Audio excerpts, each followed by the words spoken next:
BPL card ಫಲಾನುಭವಿಗಳೇ ಎಚ್ಚರ ಎಚ್ಚರ. ನೀವು ಬಿಪಿಎಲ್ಗೆ ಅರ್ಹರೇ ಅಂತ ಈಗಲೇ ಚೆಕ್ ಮಾಡ್ಕೊಳ್ಬೇಕಾಗತ್ತೆ. ರಾಜ್ಯಾದ್ಯಂತ 10,000 ಬಿಪಿಎಲ್ ಕಾರ್ಡ್ಗಳು ರದ್ದಾಗ್ತಾ ಇದೆ. ಹಾಗಾಗಿ ನೀವು ಸಹ ಬಿಪಿಎಲ್ ಕಾರ್ಡ್ನ ಫಲಾನುಭವಿಗಳಾಗಿದ್ರೆ ಈಗಲೇ ಚೆಕ್ ಮಾಡ್ಕೊಳ್ಳಿ. ರಾಜ್ಯಾದ್ಯಂತ 10,000 ಬಿಪಿಎಲ್ ಕಾರ್ಡ್ಗಳು ರದ್ದಾಗ್ತಾ ಇದೆ. ಹಲವು ಮಾನದಂಡವನ್ನ ಇಟ್ಕೊಂಡು ಬಿಪಿಎಲ್ ಕಾರ್ಡ್ ಅನ್ನ ರದ್ದು ಮಾಡೋದಕ್ಕೆ ಸರ್ಕಾರ ಮುಂದಾಗ್ತಾ ಇದೆ. ಜಿಎಸ್ಟಿ ಐಟಿ ಕಟ್ತಾ ಇದ್ರೆ ಬಿಪಿಎಲ್ ಕಾರ್ಡ್ ರದ್ದಾಗೋ ಸಾಧ್ಯತೆ ಇದೆ. ರೇಷನ್ ಕಾರ್ಡ್ಗೆ ಸದ್ದಿಲ್ಲದೆ ಆಪರೇಷನ್ ಮಾಡ್ತಾ ಇರುವ ಸರ್ಕಾರ ರಾಜ್ಯಾದ್ಯಂತ 10,000 ಬಿಪಿಎಲ್ ಕಾರ್ಡ್ಗಳನ್ನ ರದ್ದು ಮಾಡುವಂತಹ ಸಾಧ್ಯತೆ ಇದೆ. ಜಿಎಸ್ಟಿ ಹಾಗೆ ಐಟಿ ಕಟ್ತಾ ಇದ್ರೆ ಬಿಪಿಎಲ್ ಕಾರ್ಡ್ ರದ್ದಾಗುವಂತಹ ಸಾಧ್ಯತೆ ಇದೆ. ಕೆಲವೊಂದಿಷ್ಟು ಮಾನದಂಡಗಳ ಆಧಾರದ ಮೇಲೆ ಬಿಪಿಎಲ್ ಕಾರ್ಡ್ ಅನ್ನ ರದ್ದು ಮಾಡುವಂತಹ ಸಾಧ್ಯತೆ ಇದ್ದು, ಸಾಕಷ್ಟು ಬಿಪಿಎಲ್ ಕಾರ್ಡ್ಗಳು ಎಪಿಎಲ್ ಕಾರ್ಡ್ಗಳಾಗಿ ಬದಲಾಗೋ ಸಾಧ್ಯತೆ ಕಂಡು ಬರ್ತಾ ಇದೆ. ಈ ಬಗ್ಗೆ ಸರ್ಕಾರ ಈಗಾಗಲೇ ಮಾಹಿತಿಯನ್ನ ಸಹ ಕೊಟ್ಟಿದೆ. ಸದ್ಯಕ್ಕಾಗ್ತಾ ಇರುವಂತಹ ಬೆಳವಣಿಗೆ ನೋಡ್ತಾ ಇದ್ರೆ ಬಿಪಿಎಲ್ ಕಾರ್ಡ್ಗಳು ಎಪಿಎಲ್ ಕಾರ್ಡ್ ಆಗಿ ಬದಲಾಗುವಂತಹ ಕಾಲ ಹತ್ತಿರದಲ್ಲೇ ಇದೆ ಅಂತ ಅನ್ಸುತ್ತೆ. ಆಪರೇಷನ್ ಬಿಪಿಎಲ್ ಕಾರ್ಡ್ ಸಂಚಲನ ಸೃಷ್ಟಿ ಮಾಡ್ತಾ ಇದೆ. ತೆರಿಗೆದಾರರು, ಸರ್ಕಾರಿ ನೌಕರರಲ್ಲಿ ಕಾರ್ಡ್ ಇದೆ. ಮೈಸೂರಲ್ಲಿ ಗೃಹ ಸಚಿವ ಪರಮೇಶ್ವರ್ ಈ ರೀತಿ ಹೇಳಿಕೆ ಕೊಟ್ಟಿದ್ದಾರೆ. ಅನರ್ಹರಲ್ಲಿ ಬಿಪಿಎಲ್ ಕಾರ್ಡ್ ಇರೋದ್ರಿಂದ ಪರಿಷ್ಕರಣೆ ಮಾಡಲಾಗ್ತಾ ಇದೆ. 3 ಹೆಕ್ಟೇರ್ ಜಮೀನು, ಕಾರು ಇದ್ದವರಲ್ಲೂ ಸಹ ಕಾರ್ಡ್ ಇದೆ. ಸುಳ್ಳು ಹೇಳಿ ಕಾರ್ಡ್ ಪಡೆದವರ ವಿರುದ್ಧ ಕ್ರಮ ಆಗುತ್ತೆ. ಹೀಗಾಗಿನೇ ಪರಿಷ್ಕರಣೆ ಮಾಡಲಾಗ್ತಾ ಇದೆ ಅಂತ ಪರಮೇಶ್ವರ್ ಅವರು ಹೇಳಿಕೆ ಕೊಟ್ಟಿದ್ದಾರೆ. ಸುಳ್ಳು ಹೇಳಿ ಯಾರೆಲ್ಲ ಬಿಪಿಎಲ್ ಕಾರ್ಡ್ ಮಾಡಿಕೊಂಡಿದ್ದಾರೆ ಅವರೆಲ್ಲರ ವಿರುದ್ಧವಾಗಿ ಕ್ರಮ ಕೈಗೊಳ್ಳಲಾಗುತ್ತೆ ಅಂತ ಪರಮೇಶ್ವರ್ ಹೇಳಿಕೆ ಕೊಟ್ಟಿದ್ದಾರೆ.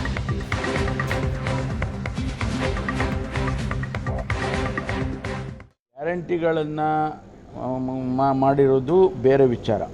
BPL ಕಾರ್ಡನ್ನು ಯಾತಕ್ಕೋಸ್ಕರ ರಿವ್ಯೂ ಮಾಡ್ತಿದ್ದಾರೆ ಅಂದರೆ, ಭಾಳಷ್ಟು ಜನ IT ರಿಟರ್ನ್ ಫೈಲ್ ಮಾಡೋರು BPL ಕಾರ್ಡ್ ತೊಗೊಂಡಿದ್ದಾರೆ, ಸರ್ಕಾರಿ ನೌಕರರು ತಗೊಂಡಿದ್ದಾರೆ, ಆಮೇಲೆ 3 ಹೆಕ್ಟೇರ್ ಜಮೀನಿನ ಮೇಲೆ ಇದ್ದವರು ತೊಗೊಂಡಿದ್ದಾರೆ, ಮನೆಯಲ್ಲಿ 2 ಕಾರ್ ಇಟ್ಕೊಂಡಿರೋರು ತಗೊಂಡಿದ್ದಾರೆ. ಇದೆಲ್ಲ ಅವರೇ ಜನರೇ ತಿಳ್ಕೊಂಡು ಅವರು ವಾಪಸ್ಸು ತೊಗೋಬೇಕು, ಕ್ಯಾನ್ಸಲ್ ಮಾಡಿಸ್ಕೋಬೇಕು. ಇಲ್ಲದೇ ಇದ್ದರೆ ಕಾನೂನಿನ ಪ್ರಕಾರ ನಾವು ಕ್ರಮ ಮಾಡ್ತು ಅಂತಂದರೆ ಅವ್ರಿಗೆ ಕಷ್ಟ ಆಗುತ್ತೆ.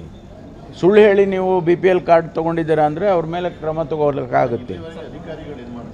ಅಲ್ಲ, ಅದನ್ನೇ ಅವರು ಹಿಂದೆ ಏನೋ ಮಾಡಿದ್ದಾರೆ ಗೊತ್ತಿಲ್ಲ ನನಗೆ ಯಾವ್ಯಾವ ಸಂದರ್ಭ. ಅದಕ್ಕೆ ನಾವು ಈಗ ಅದನ್ನು ಅವರ ಜಿಲ್ಲಾ ಹಂತದಲ್ಲೇ ಪರಿಶೀಲನೆ ಮಾಡಿದ್ದಾರೆ. ಗ್ಯಾರಂಟಿ ಈ ಬಗ್ಗೆ ಹೆಚ್ಚಿನ ಡೀಟೇಲ್ಸ್ ಕೊಡ್ತಾರೆ ನಮ್ಮ ಪ್ರತಿನಿಧಿ ಮಾರುತೇಶ್. ನೇರ ಸಂಪರ್ಕದಲ್ಲಿ ಜಾಯ್ನ್ ಆಗಿದ್ದಾರೆ. ಮಾರುತೇಶ್, ಈಗ ಬಿಪಿಎಲ್ ಕಾರ್ಡ್ ಯಾರೆಲ್ಲ ಬಳಿ ಇದೆ ಅವರೆಲ್ಲರಿಗೂ ಸಹ ಈಗ ಆತಂಕ ಶುರುವಾಗಿದೆ. ನಮ್ಮ ಕಾರ್ಡು ಸಹ ಕ್ಯಾನ್ಸಲ್ ಆಗ್ಬಿಡುತ್ತೋ ಅಂತ ಸರ್ಕಾರ ಈ ಬಗ್ಗೆ ಏನು ಸಿದ್ಧತೆಗಳನ್ನ ಮಾಡ್ಕೊಳ್ತಾ ಇದೆ? ಏನೆಲ್ಲ ಮಾನದಂಡಗಳನ್ನ ಇಟ್ಕೊಂಡು ಬಿಪಿಎಲ್ ಕಾರ್ಡ್ ಅನ್ನ ರದ್ದು ಮಾಡೋದಕ್ಕೆ ಹೊರಟಿದೆ? ಹೆಚ್ಚಿನ ಡೀಟೇಲ್ಸ್ ಏನ್ ಸಿಕ್ಕಿದೆ ಮಾರುತೇಶ್?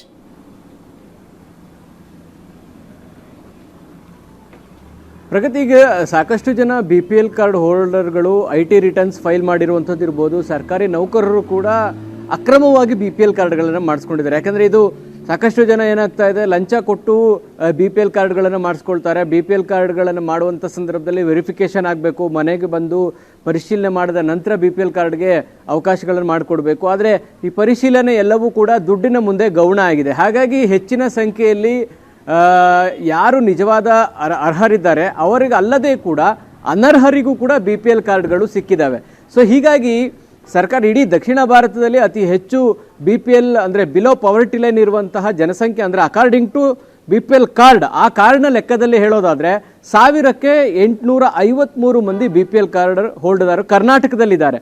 ಯಾವ ರಾಜ್ಯವನ್ನು ತೆಗೆದುಕೊಂಡ್ರೂ ದಕ್ಷಿಣ ಭಾರತದಲ್ಲಿ ಕರ್ನಾಟಕವೇ ಅತಿ ಹೆಚ್ಚು ಬಡರೇಖೆಗಿಂತ ಕಡಿಮೆ ಇರುವಂಥವ್ರು ಅಂತ. ಅಂದರೆ 85% ಅಷ್ಟು ಜನ ಬಡವರಿದ್ದಾರೆ ಅಂತಂದರೆ ನಿಜಕ್ಕೂ ಅದನ್ನು ಒಪ್ಪಲಿಕ್ಕೆ ಸಾಧ್ಯ ಇಲ್ಲ. ಹೀಗಾಗಿ ಸರ್ಕಾರ ಪರಿಷ್ಕರಣೆ ಅಂತೂ ಮಾಡಲೇಬೇಕು. ಪರಿಷ್ಕರಣೆಯ ನೆಪದಲ್ಲಿ ನಿಜವಾದ ಅರ್ಹ ಫಲಾನುಭವಿಗಳಿಗೂ ಕೂಡ BPL ಕಾರ್ಡ್ ರದ್ದಾಗಿಬಿಡಬಹುದಾದಂತಹ ಆತಂಕ ಇದೆ. ಸೊ ಹಾಗಾಗಿ ಮಾನದಂಡವನ್ನು ಯಾವ ರೀತಿ ಸರ್ಕಾರ ಬಳಸುತ್ತೆ ಅನ್ನುವಂಥದ್ದು. ಒಂದು ಸರ್ಕಾರಿ ನೌಕರರಿಗೆ ತೆಗೆಯೋದ್ರಲ್ಲಿ ಯಾವುದೇ ಆಕ್ಷೇಪಣೆಗಳು ಬರೋದಿಲ್ಲ, ಇನ್ನೊಂದು ಕಡೆ IT ರಿಟರ್ನ್ಸ್ ಫೈಲ್ ಮಾಡುವಂಥವ್ರದ್ದು ಕೂಡ ಕೆಲವು ಅಬ್ಜೆಕ್ಷನ್ಸ್ ಬರುತ್ತೆ. ಯಾಕಂದ್ರೆ ಸಾಕಷ್ಟು ಜನ ಇನ್ಕಮ್ ಟ್ಯಾಕ್ಸ್ ಇಲ್ಲದೆ ಇದ್ರೂ ಕೂಡ IT ಫೈಲ್ ಮಾಡ್ತಾರೆ. ಕಾರಣ ಒಂದಷ್ಟು ಲೋನ್ಗಳು ಬೇಕು, ಬ್ಯಾಂಕ್ಗಳಲ್ಲಿ ಲೋನ್ ಸಿಗಬೇಕು ಅಂದರೆ IT ರಿಟರ್ನ್ಸ್ ಕಂಟಿನ್ಯೂಸ್ ಆಗಿ ಸಲ್ಲಿಸಿದ್ರೆ ಈ ಲೋನ್ ಈಸಿಯಾಗಿ ಸಿಗುತ್ತೆ. ಅವರು IT ಅಂದರೆ ಆದಾಯ ತೆರಿಗೆ ಪಾವತಿಗೆ ವ್ಯಾಪ್ತಿಗೆ ಬಡದೇ ಇದ್ರೂ ಕೂಡ IT ರಿಟರ್ನ್ಸ್ಗಳನ್ನು ಫೈಲ್ ಮಾಡಿರ್ತಾರೆ. ಸೊ ಅದು ಅಂಥವ್ರು ಏನಾದರೂ ಮಾನದಂಡವಾಗಿ ತೆಗೆದುಕೊಂಡ್ರೆ ಸಾಕಷ್ಟು ಜನ BPLನ ಕಳೆದುಕೊಳ್ಬೇಕಾದಂಥ ಪರಿಸ್ಥಿತಿ ಇದೆ. ಜೊತೆಗೆ GST ಜೊತೆಗೆ ಪಾನ್ ಕಾರ್ಡ್ ಇರುವಂಥವ್ರಿಗೂ ಕೂಡ ರದ್ದು ಮಾಡಬೇಕು ಅನ್ನುವಂತಹ ಮಾನದಂಡ ಇದೆ ಅನ್ನುವಂಥ ಚರ್ಚೆ ಇದೆ. ಅಧಿಕೃತವಾಗಿ ಅದನ್ನು ಹೇಗೆ ಮಾಡ್ತಾ ಇದ್ದೀವಿ ಅನ್ನೋದನ್ನು ಇಲ್ಲಿಯ ತನಕ ಆಹಾರ ಇಲಾಖೆ ಅಧಿಕೃತವಾಗಿ ಪ್ರಕಟಣೆ ಮಾಡಿಲ್ಲ. ಇದು ಒಂದು ರೀತಿ ಚಿಂತನೆ ಅಷ್ಟೇ, ಇದಿನ್ನೂ ಕಾರ್ಯರೂಪಕ್ಕೆ ತರುವಂಥ ಪ್ರಯತ್ನಗಳಾಗಿಲ್ಲ. ಆದರೆ ಸರ್ಕಾರಿ ನೌಕರರಿಗೆ BPL ತೆಗೆಯುವಂಥದ್ದಿರ್ಬೋದು, ಇದೆಲ್ಲವನ್ನೂ ಕೂಡ ಸರ್ಕಾರ ಮಾಡ್ಬೋದು, ಅದಕ್ಕೆ ಅವಕಾಶಗಳು ಇದ್ದಾವೆ. ಆದರೆ ಬೇರೆ ಬೇರೆ ಮಾನದಂಡಗಳನ್ನು ಬಳಸಿದಾಗ GST ಇರ್ಬೋದು, ಇನ್ಕಮ್ ಟ್ಯಾಕ್ಸ್ ಫೈಲ್ ಮಾಡುವಂಥದ್ದು ಇರ್ಬೋದು, ಇಂಥ ಮಾನದಂಡಗಳನ್ನು ಬಳಸಿದಾಗ ಅರ್ಹ ಫಲಾನುಭವಿಗಳು ಕೂಡ BPL ರದ್ದಾಗುವಂತಹ ಆತಂಕ ಇದೆ. ಸೊ ಹಾಗಾಗಿನೇ ಇದು ವಿಪಕ್ಷಗಳಿಗೂ ಕೂಡ ಒಂದು ದೊಡ್ಡ ಅಸ್ತ್ರವಾಗಿ ಪರಿಣಮಿಸಿದೆ. ಹಾಗಾಗಿನೇ ವಿಪಕ್ಷಗಳು ಸರ್ಕಾರದ ವಿರುದ್ಧ ಮುಗಿಬಿದ್ದಿದ್ದಾವೆ. ಗ್ಯಾರಂಟಿಗಳು BPL ಕಾರ್ಡ್ ಮೇಲೆ ನಿರ್ಧಾರ ಮಾಡಬೇಕು ಅನ್ನುವಂಥ ಚರ್ಚೆ ಇದೆ. ಹಾಗಾಗಿ BPL ಕಾರ್ಡ್ಗಳನ್ನು ಕಡಿಮೆಗೊಳಿಸಿದ್ರೆ ಸರ್ಕಾರಕ್ಕೆ ಒಂದು ರೀತಿಯ ಹೊರೆ ಕೂಡ ಆಗಬಹುದು ಅಂತ CMನ ಆರ್ಥಿಕ ಸಲಹೆಗಾರ ಆಗಿರುವಂಥ ಬಸವರಾಜ ರಾಯರೆಡ್ಡಿ ಕೂಡ ಹಿಂದೆ ಮುಖ್ಯಮಂತ್ರಿಗಳಿಗೆ ಒಂದು ಮನವಿಯನ್ನು ಮಾಡಿಕೊಂಡಿದ್ರು. ನಮ್ಮಲ್ಲಿ ಅತಿ ಹೆಚ್ಚು BPL ಕಾರ್ಡ್ಗಳಿದ್ದಾವೆ, ಇದನ್ನು ಪರಿಷ್ಕರಣೆ ಮಾಡಿದರೆ ಒಂದಷ್ಟು ಗ್ಯಾರಂಟಿಯ ಹಣ ಉಳಿತಾಯ ಆಗಬಹುದು ಅನ್ನುವಂಥದ್ದು. ಆದರೆ ಮುಖ್ಯಮಂತ್ರಿಗಳು ಆ ಸಲಹೆಯನ್ನು ಪರಿಗಣಿಸಿರಲಿಲ್ಲ. ಸೊ ಈಗಲೂ ಕೂಡ ಸರ್ಕಾರ ಇದು ಚಿಂತನೆ ಹಂತದಲ್ಲೇ ಇದೆ ವಿನಃ ಕಂಪ್ಲೀಟ್ ಆಗಿ ಮಾನದಂಡಗಳನ್ನು ಅಪ್ಲೈ ಮಾಡಿ BPL ಕಾರ್ಡನ್ನು ಪರಿಷ್ಕರಣೆ ಮಾಡಲಿಕ್ಕೆ ಹೋದರೆ ಸಾಕಷ್ಟು ಜನ BPL ಕಾರ್ಡನ್ನು ಕಳೆದುಕೊಳ್ಬೇಕಾದಂಥ ಪರಿಸ್ಥಿತಿ ಇದೆ. ಹಾಗಾಗಿ ಸರ್ಕಾರ ಮುಂದೆ ಯಾವ ಹೆಜ್ಜೆ ಇಡುತ್ತೆ ನೋಡಿ ಅನ್ನುವಂಥದ್ದು ಈಗಿರುವಂಥ ಕುತೂಹಲ. ಪ್ರಗತಿ. ಥ್ಯಾಂಕ್ ಯು ಮಾರುತೇಶ್, ನಿಮ್ಮೆಲ್ಲ ಡೀಟೇಲ್ಸ್.